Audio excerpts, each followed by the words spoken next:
2 दिवसीय गोरखपुर दौरे पर सीएम योगी संस्थापक सप्ताह के समापन समारोह में हुए शामिल। सीएम बाबू चतुर्भुज सिंह की प्रतिमा का किया अनावरण।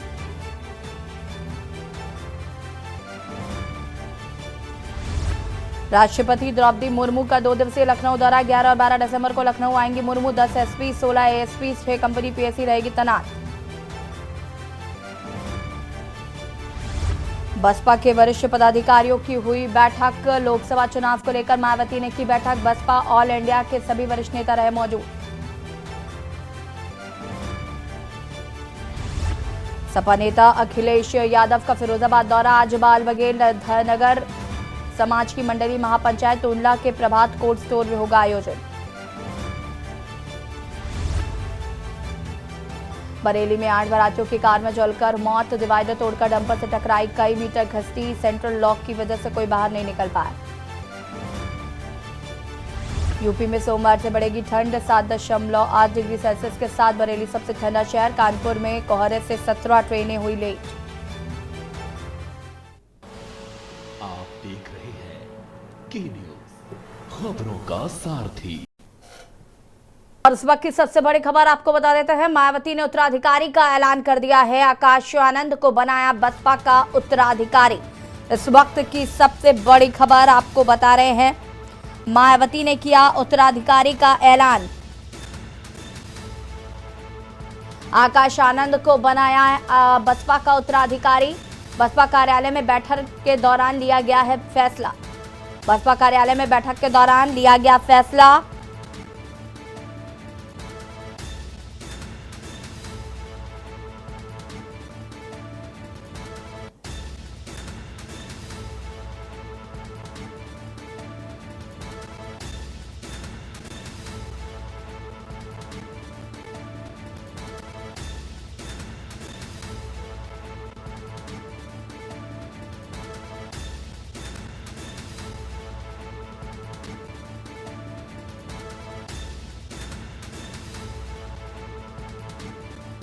बैठक के दौरान लिया गया फैसला। आकाश आनंद को बनाया गया है बसपा का उत्तराधिकारी।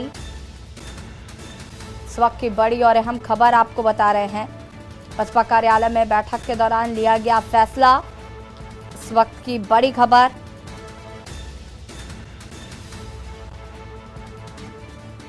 आकाश आनंद को बसपा का उत्तराधिकारी घोषित किया गया।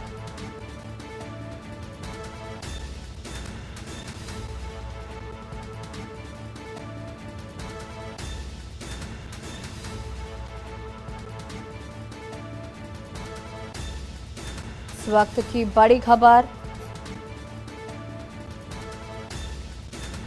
बसपा ने आकाश आनंद को उत्तराधिकारी घोषित किया।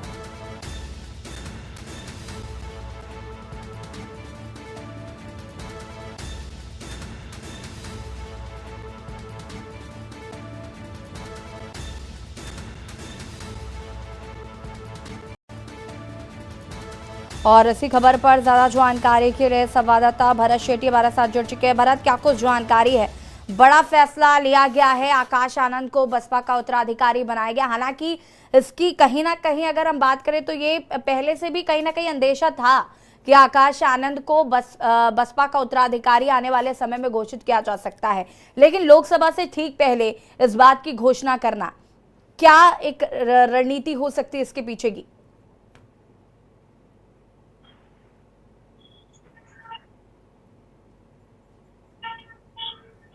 देखिए, निश्चित तौर पर जब ये बैठक होने जा रही थी तो जानकारी ये थी कि एक बड़ी बैठक होगी और इसमें तमाम जो निर्णय लिए जा सकते हैं, क्योंकि आगामी जो चुनाव है उसको लेकर एक बड़ी बैठक मानी जा रही थी। तमाम पदाधिकारियों को इस बैठक में बुलाया गया था। लेकिन अगर बात करें आकाश आनंद की, तो 2017 में जब एक बड़ी रैली में इनको लॉन्च किया था मायावती ने कि ये अपने साथ रखा था, इन्होंने रैली में लेके आई थी, तो यही पहले से अंदेशा लगाया जा रहा था कि कहीं ना कहीं आकाश आनंद जो है वो एक बड़ी भूमिका निभाने वाले हैं आने वाले समय में। उसके बाद इनको पार्टी के कोऑर्डिनेटर के तौर पर रखा गया। पार्टी की तमाम गतिविधियों पर नजर रखी जा रही थी, नजर रखते थे ये। साथ ही साथ सबसे बड़ी बात है कि इन्होंने लंदन में पढ़ाई करी है और एमबीए की पढ़ाई करी में इनको लॉन्च किया गया। फिलहाल कई बार रैलियों में कई जगह मायावती के साथ देखे गए पार्टी की गतिविधियों पर अगर बात करें तो तमाम बहुत बारीकी से नजर रखते थे कि पार्टी को किस तरीके से आगे बढ़ाना है। मायावती अपने साथ अक्सर इनको अपने भतीजे को लेकर जाती थी साथ में, लेकिन अगर इस बात की बात करें एक बड़ी बैठक के दौरान ये फैसला लिया गया है तो ये अंदेशा पहले से था कि एक बड़ी भूमिका मिल सकती है, लेकिन जिस तरीके से आगामी चुनाव से पहले, लोकसभा चुनाव से पहले एक बड़ी जिम्मेदारी आकाश आनंद को दी गई है, जिसमें पहले जानकारी दी गई बैठक में कि एक फैसला लिया जाए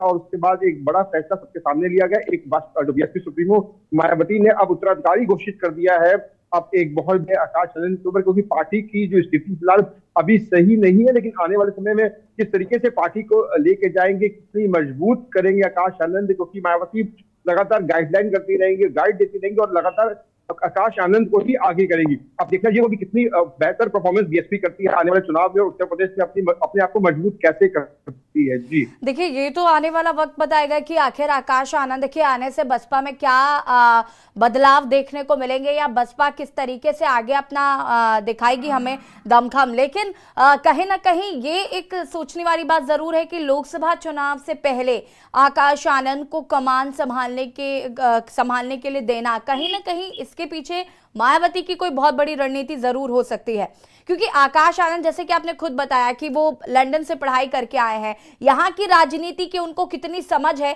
या यहाँ की राजनीति को वो कितना समझ पा रहे हैं और कैसे वो बसपा को आगे ले जाएंगे, ये देखना समझना बहुत जरूरी है। देखिए, बिल्कुल राजनीति में जब इनको लॉन्च किया गया 2017 में मायावती ने, तो ये अंदेशा जरूर था कि एक बड़ी भूमिका आने वाले समय में इनको दी जाएगी, एक अहम जिम्मेदारी दी जाएगी।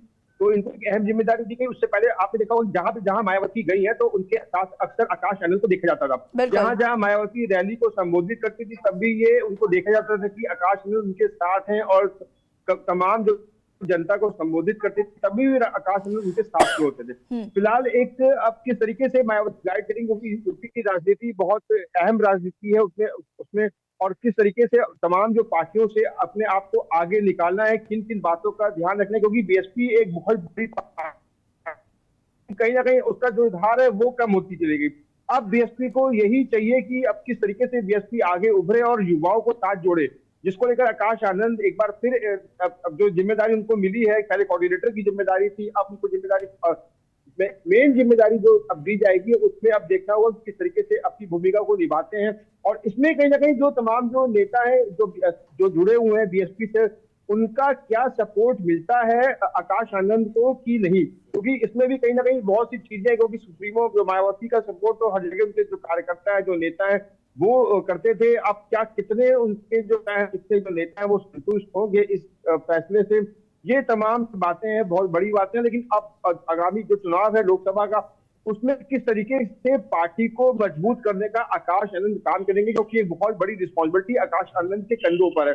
तमाम चीजें देखनी होगी, क्योंकि अहम फैसला जो लिया गया है ये बहुत बड़ा फैसला है बीएसपी का, जिस तरीके से अब काम कैसे करेगी बीएसपी को, मायावती को, तमाम कार्यकर्ताओं को, तमाम नेताओं को सपोर्ट करना पड़ेगा, तभी पार्टी को आगे जो चुनाव में एक बेहतर रिजल्ट देखने को मिलेगा। लेकिन अब किस तरीके से परफॉर्मेंस आकाश आनंद अपनी दिखाएंगे, ये बहुत बड़ी बात है। जी देखिए, बिल्कुल आपने देखिए इस बात का जिक्र किया, मैं अगला सवाल आपसे यही पूछने वाली भी थी कि पार्टी के लोग कितना एक्सेप्ट करेंगे आकाश आनंद को, क्योंकि लंबे समय से वो मायावती के साथ रहे। अब जाहिर सी बात है युवा है और नई जनरेशन नए तरीके से काम करती है और मायावती के काम करने का तरीका अलग था, तो वो लोग कितना इनको एक्सेप्ट करते हैं ये जरूर देखना होगा। फिलहाल आपका बहुत बहुत शुक्रिया तमाम जानकारी साझा करने के लिए। आकाश आनंद को बनाया गया है बसपा का उत्तराधिकारी, ये एक बड़ा फैसला मायावती ने आज बैठक के दौरान लिया। अब आकाश आनंद के हाथ में है बसपा की कमान, कैसे वो उसे आगे ले जाते हैं, कैसे पार्टी को इसका फायदा होता है, ये तो आने वाला चुनाव ही बताएगा। लखनऊ से खबर जहां पर लोकसभा चुनाव को लेकर मायावती की बैठक, समीक्षा बैठक में पहुंचे सभी पदाधिकारी राजस्थान, एमपी, हिमाचल, छत्तीसगढ़ पदाधिकारी रहे मौजूद।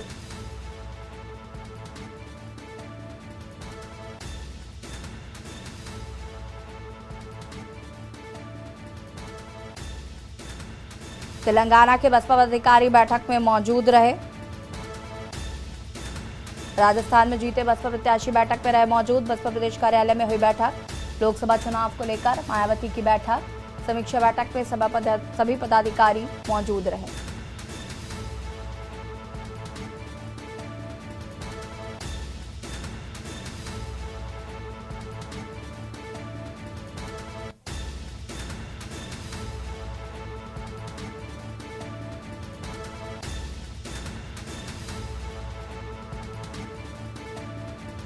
लोकसभा चुनाव को लेकर मायावती की बैठक,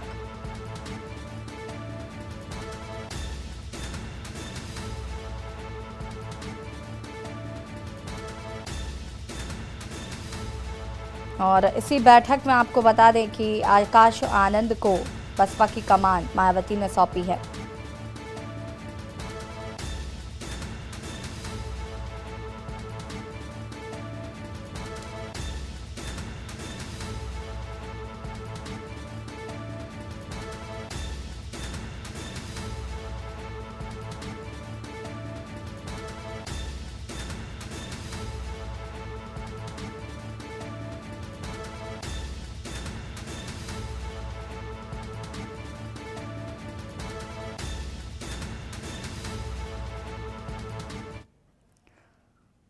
मेरठ से बड़ी खबर आपको बता देते हैं, जहां पर लोकदल की किसान जोड़ो यात्रा का आगाज जिला दर जिला घूमकर करेंगे किसानों को जोड़ने का काम।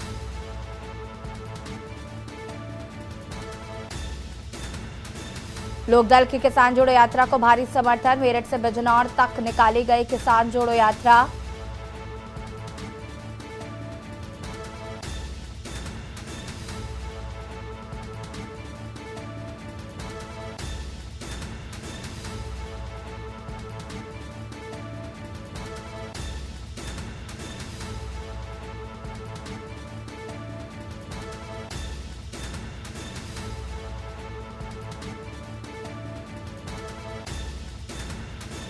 लोकदल की किसान जोड़ो यात्रा को मिल रहा भारी समर्थन।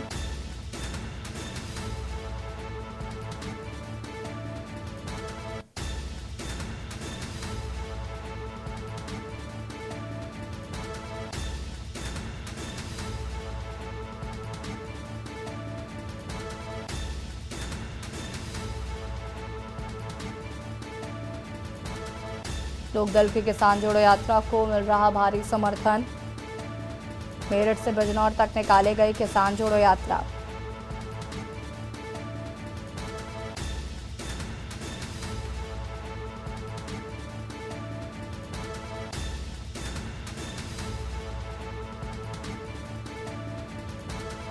लोकदल की किसान जोड़ो यात्रा को मिल रहा भारी समर्थन।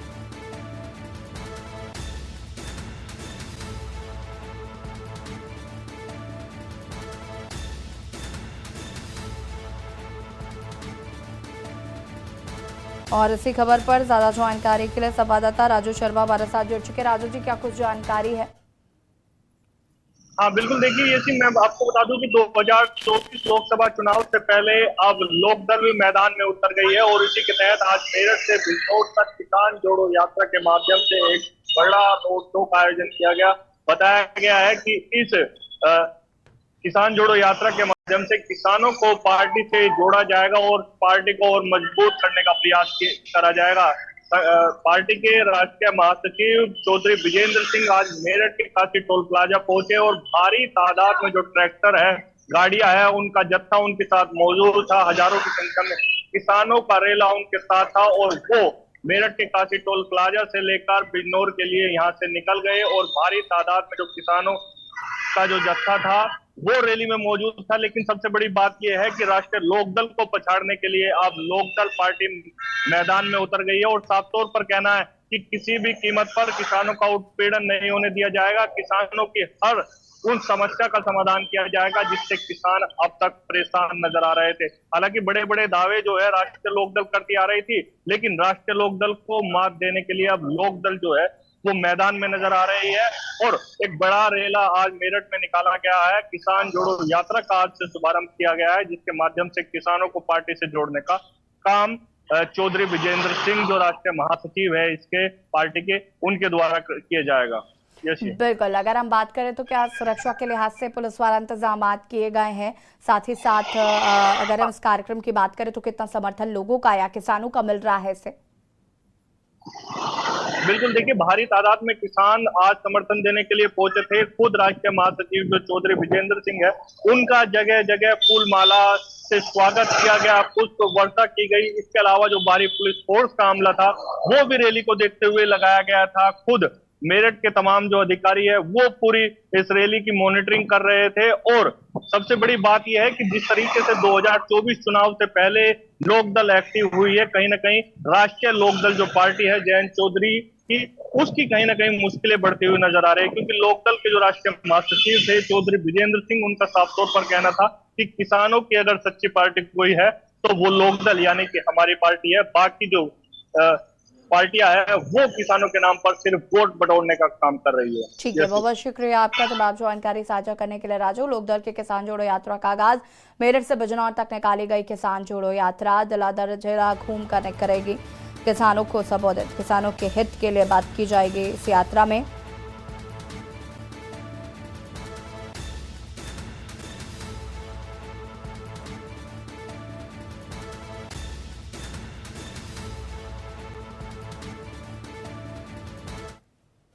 जौनपुर से खबर, जहां पर सांसद पोते की दबंगाई का वीडियो वायरल हो रहा है। साथियों के साथ मिलकर ड्राइवर को पीटा, ड्राइवर को बेरहमी से पीटने का वीडियो वायरल।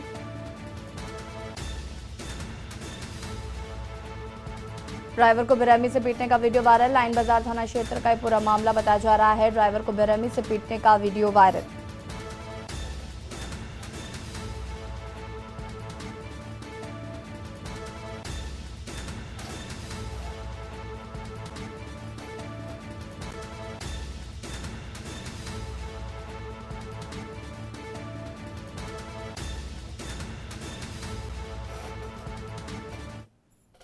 एटा से खबर, जहां पर एसएसपी ने 3 पुलिसकर्मियों पर की कार्रवाई। एसएसपी राजेश कुमार सिंह, 3 पुलिसकर्मियों का किया गया ट्रांसफर, पुलिस लाइन में रवानगी के दिए थे आदेश। एसएसपी के आदेश की कोतवाली देहात प्रभारी उड़ा रहे थे धज्जियां।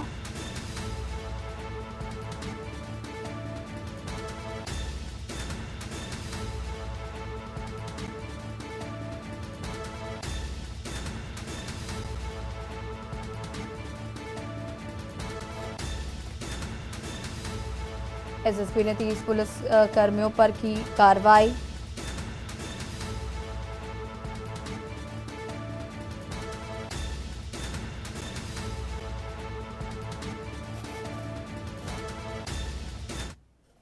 गाजियाबाद से खबर आपको बता देते हैं, जहां पर ज्योति मौर्य जैसा केस आया सामने। गाजियाबाद से खबर, ज्योति मौर्य जैसा केस आया सामने। पति ने लगाया पत्नी पर आरोप।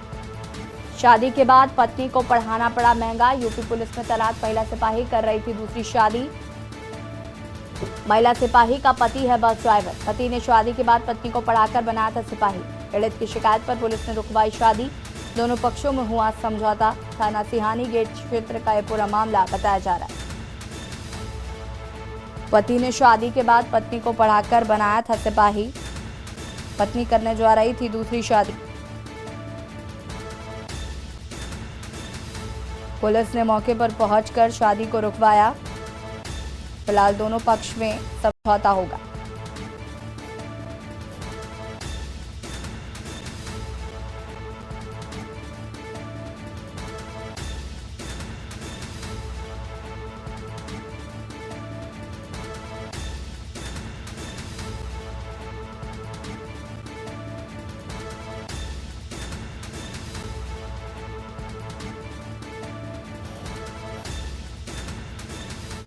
अमरोहा से खबर, जहां पर मरीज की इलाज के दौरान मौत। परिवार के लोगों ने डॉक्टर पर लगाया लापरवाही का आरोप।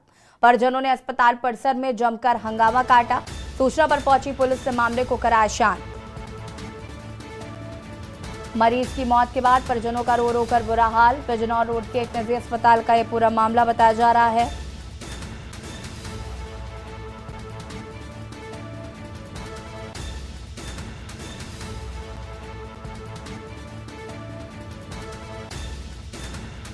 मरीज की इलाज के दौरान हुई मौत। अमरोहा से खबर,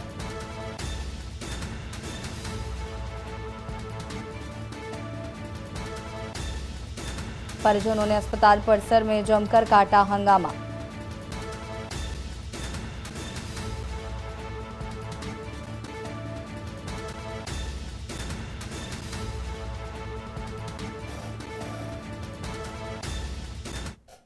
मैनपुरी से खबर, जहां पर ट्रक ने जुगाड़ गाड़ी में मारी टक्कर। हादसे में एक मजदूर की मौत, 2 लोग घायल। जुगाड़ गाड़ी से मजदूरी करने जा रहे थे मजदूर। सदर कोतवाली के गणेशपुर में हुआ हादसा। हादसे में एक मजदूर की मौत, 2 लोग घायल बताए जा रहे हैं।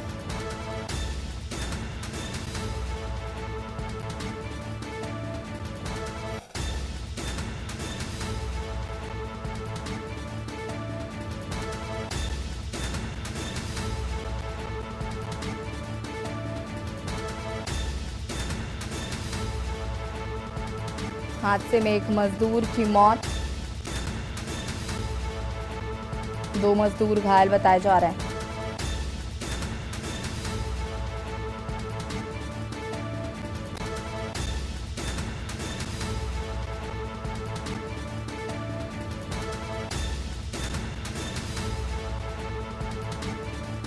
मैनपुरी से खबर, हादसे में मजदूर और की मौत हो गई है, 2 घायल बताए जा रहे हैं। जुगाड़ गाड़ी से मजदूरी करने जा रहे थे मजदूर।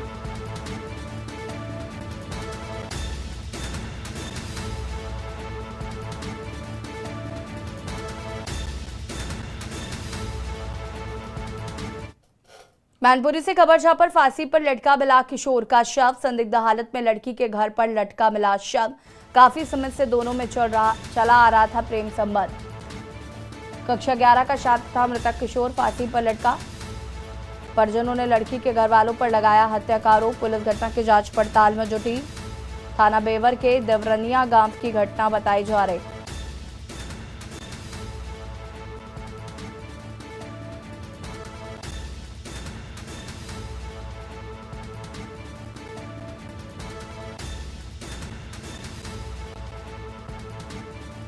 परिजनों ने लड़की के परिवार पर लगाया हत्या का आरोप।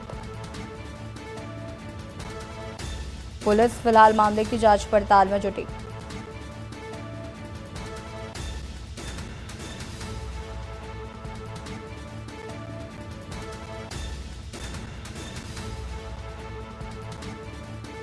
मनोज कुमार है। कहाँ रहते हैं? देवरनिया। अच्छा, एक डेड बॉडी मिली फांसी पर तो किसकी कौन है है, ये? कौन है ये? वो मेरा भाई है, छोटा वाला। क्या नाम है? गौतम कुमार।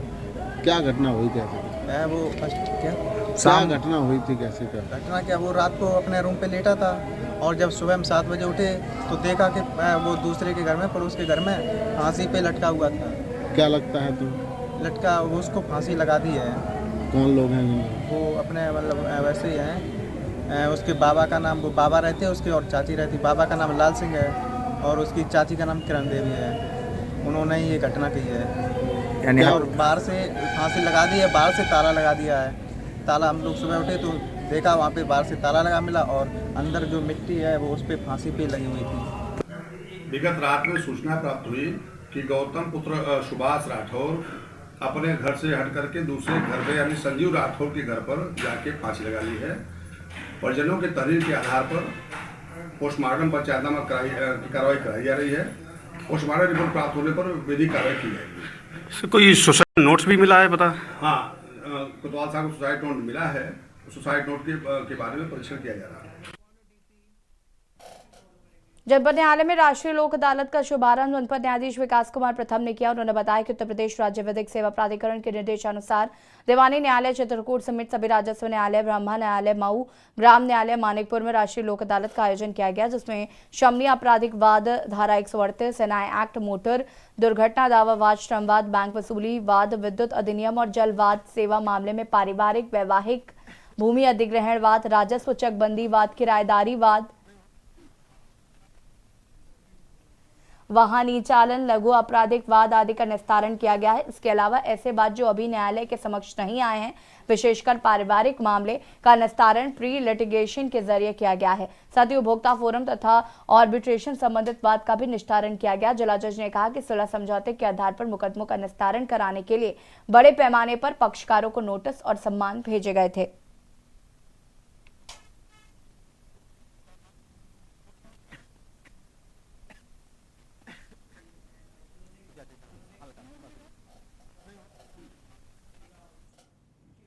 और खबर उत्तर प्रदेश में फिलहाल इतना ही। देखते रहिए के न्यूज़ इंडिया। नमस्कार।